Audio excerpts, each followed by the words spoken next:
하지만 아직 깨어나지 않은 변절자로부터 저희가 공격을 받는다면요.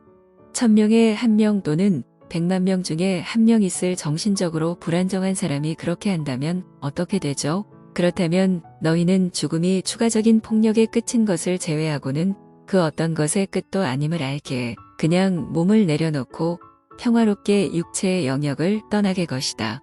스타워즈 영화 중 한 편에서 오비완 케노비가 다스 베이더에 의해 눈앞에서 위협을 받았을 때 정확히 그랬던 것처럼요.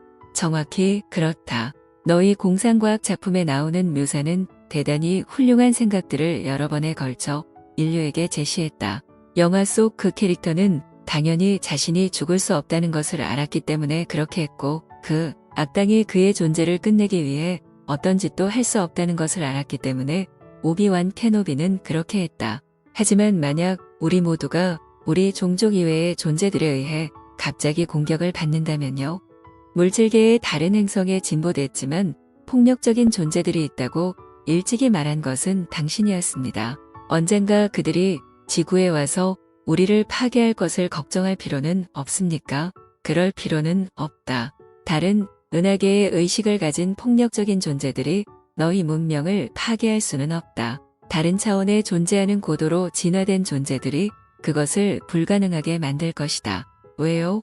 왜 그들이 개입해서 그렇게 할까요? 그렇게 하는 것이 자신들의 진정한 정체성을 표현하고 경험하려는 그들의 목적에 부합하기 때문이다.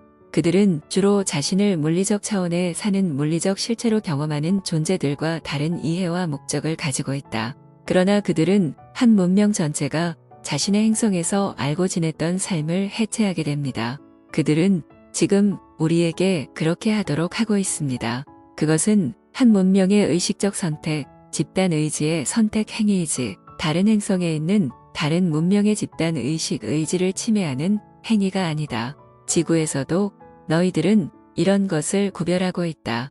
자신의 자유의지로 자신의 삶을 끝내기로 선택한 사람과 다른 사람의 의지에 반하여 다른 사람의 삶을 끝내기로 선택한 사람을 구별하는 것이다. 은하계 차원에서 첫 번째 행위는 고진제들에 의해 동정 어린 마음으로 허용되는 반면 두 번째는 금지된다. 당신은 아무도 한순간에 죽거나 자신이 선택하지 않은 방식으로 죽지 않는다고 제게 말한 적이 있습니다. 그것은 옳다. 나는 우리의 마지막 대화, 내가 신과 지브로라 이름 붙인 책에서 그렇게 말했다. 나는 이것이 너희가 받은 계시 중 가장 이해하기 힘든 계시 중 하나라는 것을 이해하지만 그렇다고 해서 그 계시가 덜 진실된 것은 아니다.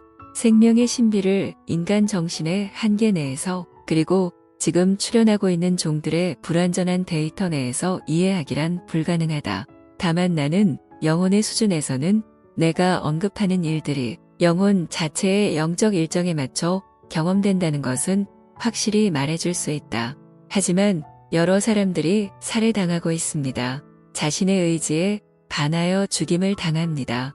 지구상에서는 항상 그렇고 당신이 말하는 것으로 미루어 보아 여러 폭력적인 존재들이 있는 다른 행성에서도 말입니다.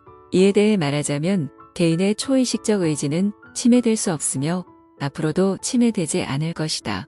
따라서 의식 수준 즉 마음의 수준이 아니라 초의식 수준 즉 영혼의 수준에서 소위 죽음을 선택한다면 너희는 물리적인 것에서 형이상학적인 것으로 자발적으로 이동하게 될 것이고 그렇게 하기로 선택하지 않으면 너희는 그렇게 되지 않을 것이다.